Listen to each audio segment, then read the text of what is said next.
도 많은 분들이 함께 해주고 계십니다. 먼저 TJVG9CB 님이 모든 매수가 아파트에 집중되어 있는데 비아파트 단독주택은 주택수에 포함하지 말아야 라고 하셨고요. 그리고 JNH7767님이 30억 실거주 이상 보유세 대폭 인상, 다주택자는 기한 내 팔 수 있게 퇴로 마련이라고 의견 남겨주셨습니다. 네. 그리고 찡찡 J9B님이 생애 최초 실수요자 집단 대출 기계약 완료된 건들 주담대 대출 규제 완화를 간곡히 요청드립니다. 라고 하셨고요.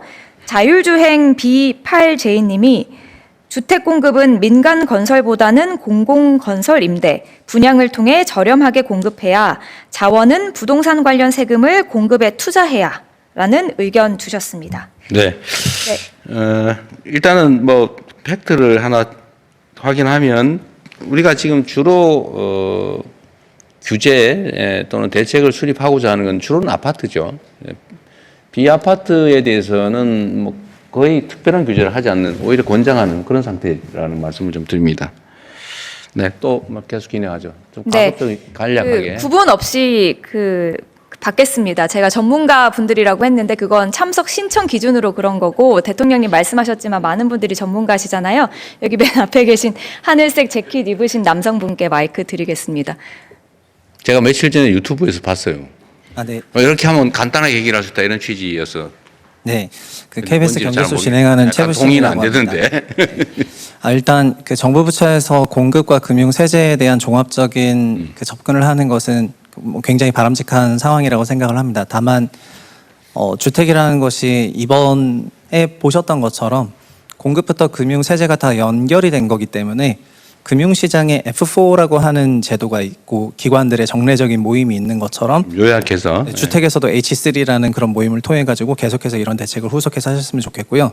그리고 지금 논의되고 있는 것이 제가 볼 때는 하나의 함정으로 인해 가지고 원하시는 목적을 달성하지 못할 가능성이 아주 높은 것 같습니다. 무슨 말씀이냐면은 주택 공급의 주체는 공공과 민간이 있고 공급 유형은 분양과 임대가 있는데요. 지금 정부의 97 대책이든 129 대책이든 522 대책이든 526 대책이든 어느 대책을 보더라도 공공 분양, 공공 임대, 민간 분양은 있지만 민간 임대가 이재명 정부 5년 동안 몇 호가 지어질 것인지, 어느 지역에 지어질 것인지, 어떤 유형으로 지어질 것인지에 대한 내용이 아예 존재하지 않습니다. 그리고 아까 진미훈 박사가 말씀하셨지만 비아파트 착공이 크게 무너진 것은 비아파트와 관련한 공급 금융도 무너졌기 때문인데요. 그래서 제안드리고 싶은 부분은 민간 장기 임대를 건설로 통해서 공급하는 사업자를 집단적으로 육성하는 제도와 시스템과 공급자 금융을 도입하셔서 민간 분양과 분절을 시켜야, 지금 민간 분양 및 매매 시장에 도입하려고 하는 여러 규제들이나 보유세 같은 그런 제도들이 도관처럼 민간 임대 시장으로 흘러오지 않거든요. 현재의 경우에는 이런저런 정책들을 썼을 때 이것이 자연스럽게 민간 임대로 흘러오기 때문에 이것이 임대로 상승으로 이어지고 임차인들이 주택 매매 수요를 만들어내는 그런 방식으로 작동을 하면서 다시 한번 원래 목적했던 정책 목표가 도입되지 않을 가능성이 굉장히 높다는 생각입니다. 그래서 진 박사님 얘기하신 거 이상으로 여기서 비아파트가 다가구 이런 것만 얘기하는 게 아니라 주거용 오피스텔과 주상복합 수준의 그런 고퀄리티의 비아파트 공급 사업자, 공급자 금융 이런 부분을 하셨으면 좋겠습니다. 네. 민간 건설 임대, 비아파트, 뭐 아파트도 상관없고, 네, 건설 임대 부분은 우리가 무관심한 것은 아니고 기존의 제도들이 나름은 있죠. 근데 그게 잘 작동을 안 하는 거겠죠. 네, 가령 금융만 하더라도요. 지금 일반적인 PF 금융은 토지와 공사비를 빌려서 분양을 통해서 상환을 해야 됩니다. 그러나 임대사업자라고 생각해 본다면은 상환을 할 수가 없죠. 공사비를 조달했는데 그거를 상환을 당장 할 수가 없기 때문에 임대사업을 할 수조차 없거든요. 그래서 아까 비아파트 착공이 왜 안 됐냐면 한국에서는 그것을 전세금으로 받아가지고 100가구를 공급하게 되면 공사비가 3억인데 100세 되면 300억이 되지 않습니까?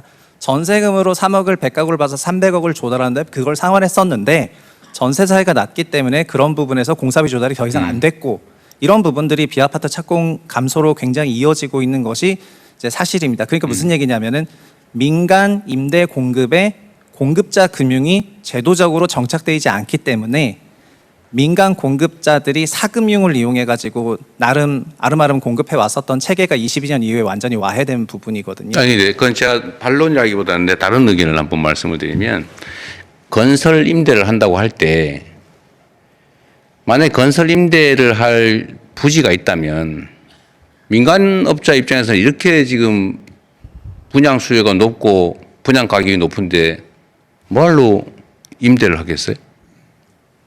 그래서 우리나라에서는 분양가가 계속해서 올라갈 거라는 기대가 있지 않으면 민간 건설 사업자조차도 사업을 하지 않는다는 그러니까요. 부분입니다. 그래서 역설적으로 말씀을 드리자면 민간 임대 시장에 상당한 인센티브가 주어져야만이 공급자 금융이든 제도적이든 세제적인 아니 그래서 그러니까 아니 그 이론적으로는 그럴듯한데 이제 현장에 있는 또 현실적인 정책 결정자 입장에서 보면 수도권 서울의 수요가 임대도 있고 분양도 있는데 적정한 가격이라면 지금 분양은 아주 쉽게 될 거 아닙니까? 그런데 그런 상황에서 신축할 수 있는 부지를 가진 민간업자 입장에서 왜 임대를 하겠어요? 분양을 하지? 문제는 본질적인 문제는 신축할 부지가 거의 없다는 거예요.